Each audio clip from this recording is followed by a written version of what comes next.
On va reparler de la peine de mort dans 2 secondes.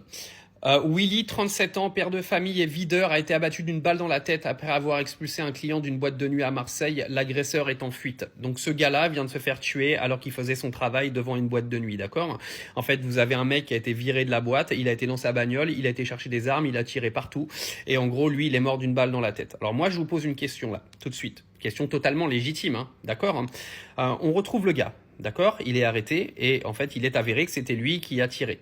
On en fait quoi de ce gars-là? Parce que là, il vient de ruiner une famille complète. On en fait quoi?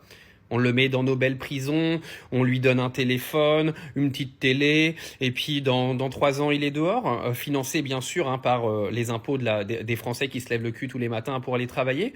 Ou alors, on fait comme en Chine, on chope le mec, et puis il est condamné à mort parce qu'il a tué quelqu'un et qu'il a ruiné une famille complète.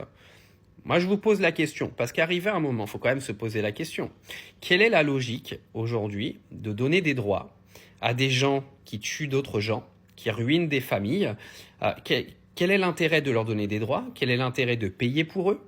Et quel est l'intérêt, en fait, de faire ça et de laisser planer le doute dans ce pays que, en fait, tu peux tuer des gens, avoir le droit d'être défendu et de sortir de prison dans 3 ans? Expliquez-moi, parce que moi, ça commence à me perturber un petit peu, toutes ces histoires.